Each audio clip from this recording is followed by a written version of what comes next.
Back bencher commerce ક્લાસીસમાં તમારું હાર્દિક સ્વાગત છે। આજે ચેપ્ટર 5 કર્મચારી વ્યવસ્થાનો પાઠ 3 છે, જેમાં 5.4.1 તાલીમ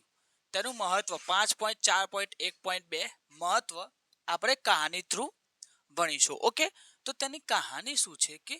કર્મચારીઓના ખર્ચ અને નફાના દરમાં ઘટાડાના કાર્યની જાણકારી મળે તો અન્ય લાભ સલામત રહે। તો કર્મચારીઓના મતલબ કર્મચારીઓને વિકાસ, ખર્ચ મતલબ ખર્ચમાં ઘટાડો, અને તે વાક્ય જોડવા માટે છે નફા મતલબ નફામાં વૃદ્ધિ ના, તે વાક્ય જોડવા માટે દરમાં ઘટાડા મતલબ કર્મચારી ફેરબદલી દરમાં ઘટાડો ના મતલબ વાક્ય જોડવા માટે કાર્ય મતલબ કાર્ય સંતોષ વધે ની, તે વાક્ય જોડવા માટે જાણકારી આધુનિક જાણકારી મળે તો વાક્ય જોડવા માટે અન્ય લાભ મતલબ અન્ય લાભ, સલામત એટલે સલામતી રહે તે વાક્ય જોડવા માટે। ઓકે, ચાવી થ્રુ જેની ચાવી શું છે કે અલ્યા કવિ માટે નખ કાફે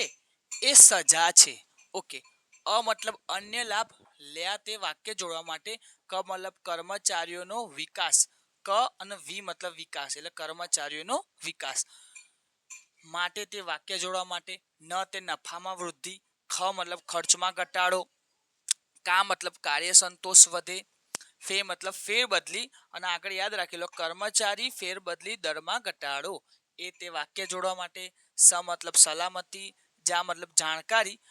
આધુનિક જાણકારી છે તે વાક્ય જોડવા માટે। ઓકે, 5.4.2 વિકાસ 5.4.2.2 મહત્વ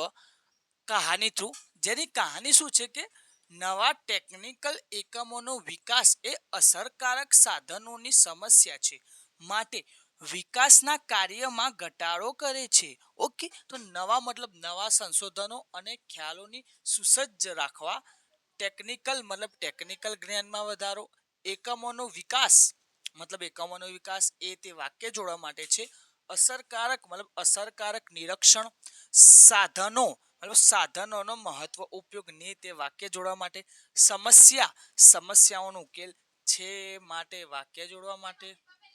વિકાસના કાર્ય મતલબ વિકાસ કાર્યક્રમ માં તે વાક્ય જોડવા માટે, ઘટાડો તણાવમાં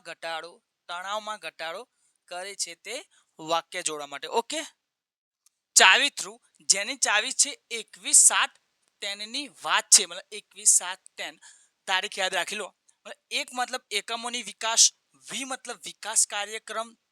સ મતલબ સમસ્યાઓનો ઉકેલ, સા મતલબ સાધનોનો મહત્તમ ઉપયોગ, ત મતલબ તણાવમાં ઘટાડો, તે મતલબ ટેકનિકલ જ્ઞાનમાં વધારો, ન મતલબ નવા સંશોધનો અને ખ્યાલોથી સુસજ્જ રાખવા, ની મતલબ નિરીક્ષણ આગળ લખી દો અસરકારક નિરીક્ષણ, વાત છે તે વાક્ય જોડવા માટે છે। ઓકે, તફાવત છે તફાવત ઓનલી ફોર ચાવી જેની ચાવી શું છે અ કેસ કોકો, અ મતલબ અર્થ, ઉ મતલબ ઉદ્દેશ, કે મતલબ કેન્દ્ર સ્થાને, સ મતલબ સમય અને ખર્ચ, કો મતલબ કોણ આપે અને બીજો કો એટલે કોને અપાય। ઓકે,